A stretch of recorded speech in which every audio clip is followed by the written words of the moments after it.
नमस्कार बच्चों, मैं श्रीमती गीता पी नायर, व्याख्याता वाणिज्य, शासकीय उच्चतर माध्यमिक विद्यालय मर्रा से।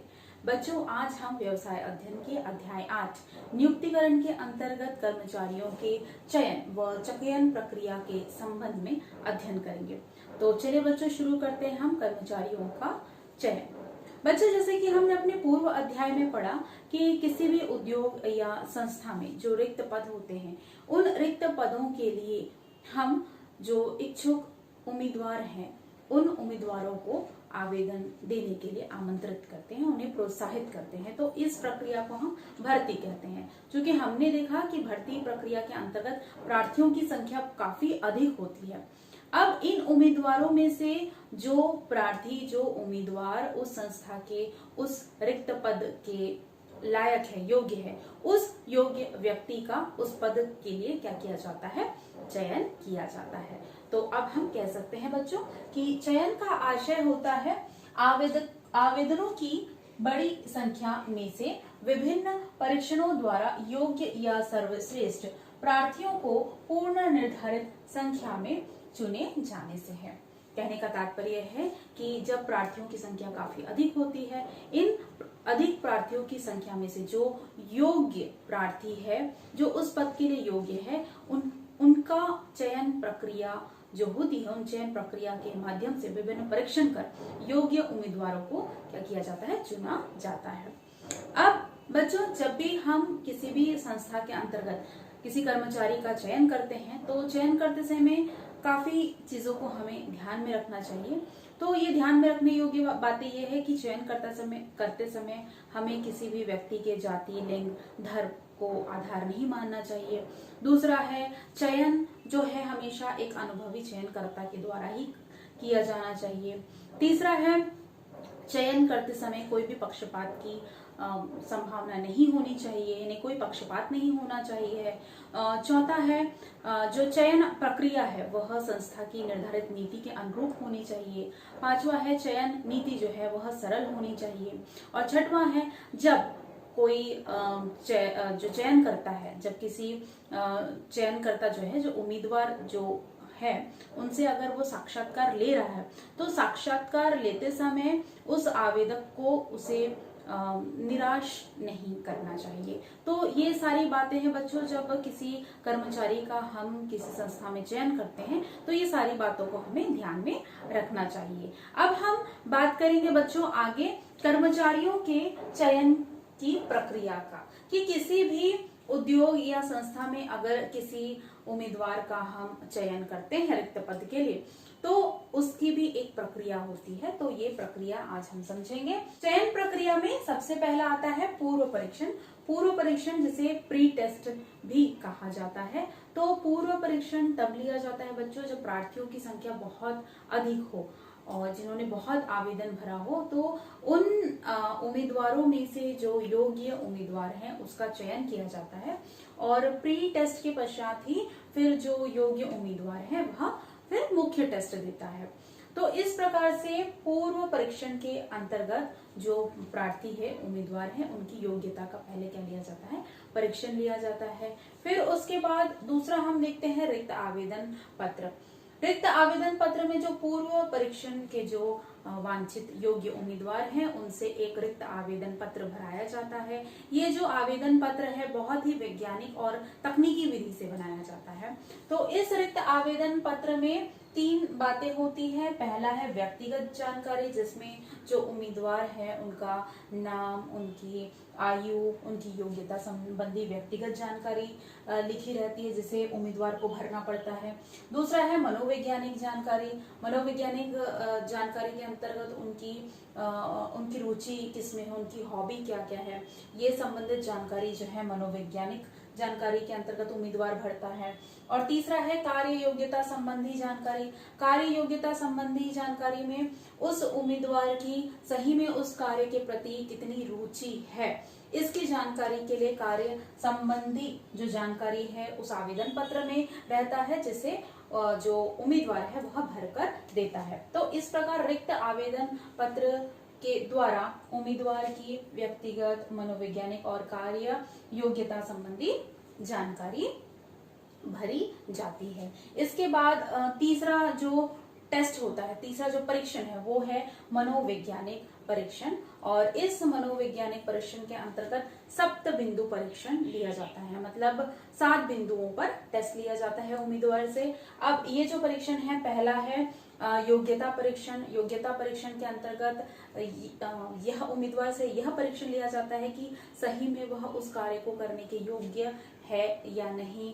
दूसरा है कार्य परीक्षण। कार्य परीक्षण के अंतर्गत जिस उम्मीदवार ने जिस कार्य के लिए उन्होंने अपना आवेदन दिया है वह उस कार्य को सही में करने के योग्य है या नहीं, इसलिए कार्य परीक्षण लिया जाता है। जैसे फॉर एग्जांपल, अगर किसी व्यक्ति ने अगर शिक्षक के लिए आवेदन दिया है तो उस शिक्षक से हम कहेंगे कि आप हमें एक डेमो क्लास दीजिए, हम देखना चाहते हैं कि आप किस तरीके से अपने शिक्षण का कार्य करते हैं। तो उस तरीके से उस उम्मीदवार के शिक्षण, उसका जो कार्य है उसका क्या किया जाता है, परीक्षण या टेस्ट किया जाता है।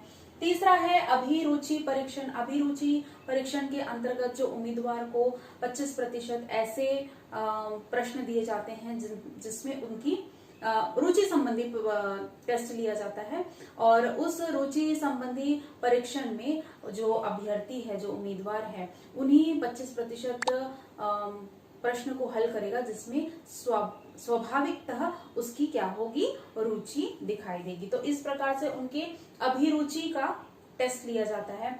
इसी प्रकार से है व्यक्तित्व परीक्षण। व्यक्तित्व परीक्षण के अंतर्गत जो उम्मीदवार है उनकी सामाजिक और उनकी पारिवारिक आर्थिक जानकारी ली जाती है।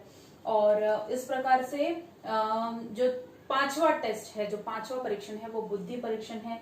बुद्धि परीक्षण के अंतर्गत बुद्धि से संबंधित उनसे प्रश्न किए जाते हैं, उनका टेस्ट लिया जाता है कि उनमें कितना ज्ञान है, कितना कौशल है, क्या वह इस कार्य को करने के अनुरूप है या नहीं वह उम्मीदवार, इसलिए बुद्धि संबंधी क्या लिया जाता है, उनसे टेस्ट लिया जाता है। और जो 6वां है वो है भाषा योग्यता। भाषा योग्यता में किसी भी उम्मीदवार से यह पूछा जाता है कि उसे सही में उस स्थानीय भाषा का ज्ञान है या नहीं, क्योंकि चूंकि जब हम किसी उम्मीदवार को किसी कार्य पर रखते हैं तो यह जानना भी बहुत जरूरी है कि उसे स्थानीय भाषा का ज्ञान है या नहीं, वह कार्य करते समय दूसरे व्यक्तियों से संपर्क कर पाएगा या नहीं, क्योंकि कुछ लोग सिर्फ स्थानीय भाषा को ही जानते हैं, इसलिए उनकी भाषा योग्यता का भी परीक्षण किया जाता है। इसके अलावा है 7वां जो है रुझान परीक्षण। रुझान परीक्षण के अंतर्गत यह देखा जाता है कि उस उम्मीदवार की उस कार्य के प्रति कितनी रुझान है और वह उस कार्य के लिए क्या रचनात्मक कार्य कर सकता है। यह सब जो परीक्षण है वह रुझान परीक्षण के अंतर्गत एक उम्मीदवार का टेस्ट लिया जाता है। तो इस प्रकार मनोवैज्ञानिक परीक्षण, जो साइकोलॉजिकल टेस्ट जिसे बोलते हैं, इस मनोवैज्ञानिक परीक्षण के अंतर्गत उनके योग्यता का परीक्षण लिया जाता है, उनके कार्य का परीक्षण लिया जाता है, उनकी अभिरुचि का परीक्षण लिया जाता है, उनके व्यक्तित्व का परीक्षण लिया जाता है, उनकी बुद्धि का परीक्षण लिया जाता है, उनकी भाषा योग्यता संबंधी परीक्षण लिया जाता है और उनके रुझान का परीक्षण लिया जाता है। इसके पश्चात जब मनोवैज्ञानिक परीक्षण हो जाता है, साइकोलॉजिकल टेस्ट हो जाता है, उसके बाद उस उम्मीदवार का क्या लिया जाता है, साक्षात्कार। साक्षात्कार जिसे इंटरव्यू कहा जाता है। तो इस साक्षात्कार के जरिए जो चयन करता है, जो अनुभवी चयन करता है, उसके सामने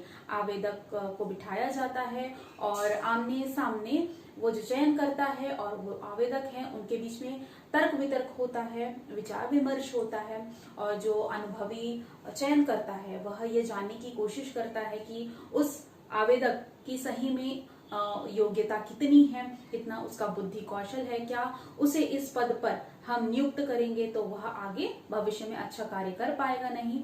तो यह सभी जानकारी एक चयनकर्ता के माध्यम से आवेदक के बारे में जानकारी ली जाती है। किसके माध्यम से, साक्षात्कार या इंटरव्यू के माध्यम से। अब इंटरव्यू हो जाने के पश्चात फिर उसके बाद जो 5वीं चयन प्रक्रिया में हम देख रहे हैं भौतिक सत्यापन। अब जो उम्मीदवार है उनके जितने भी जीवन वृत्त, जितना बायोडेटा है, जितने उसके सर्टिफिकेट्स हैं, उसका सत्यापन किया जाता है कि वह सब सही है या नहीं, और उसका आपराधिक रिकॉर्ड भी चयन किया जाता है, कहीं कोई वह आपराधिक कार्य से संबंधित तो नहीं है, इसलिए पुलिस वेरिफिकेशन किया जाता है।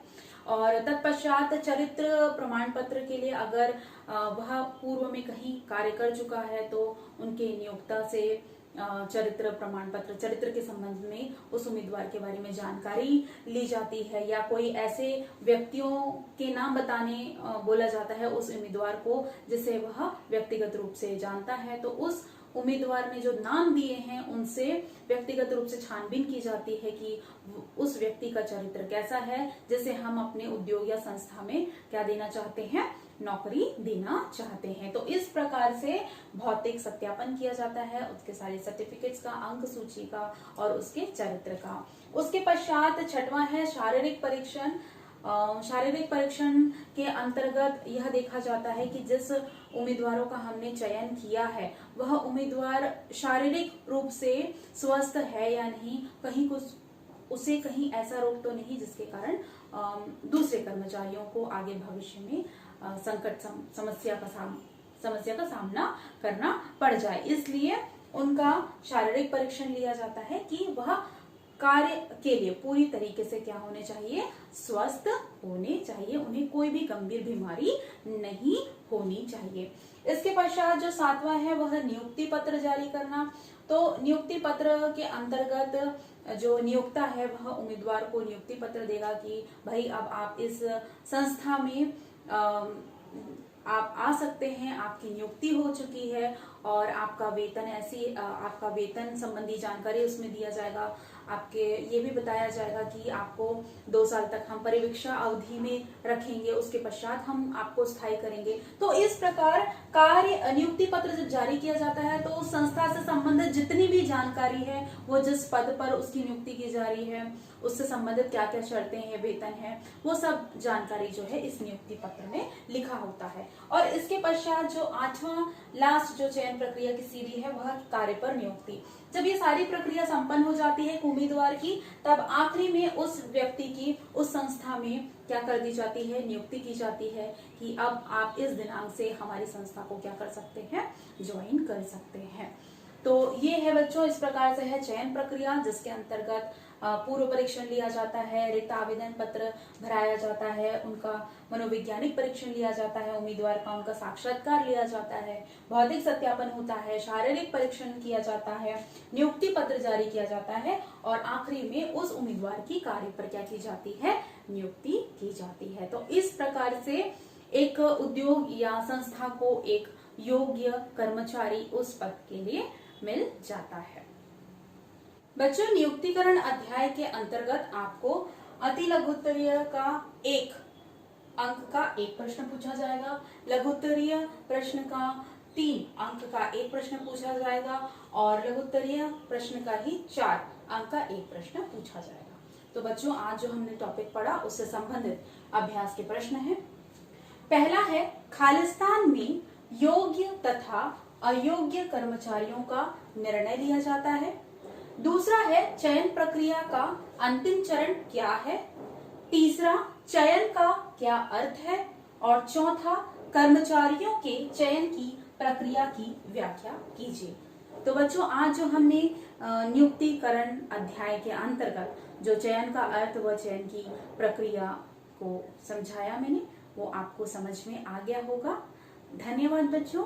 घर पर रहें, सुरक्षित रहें।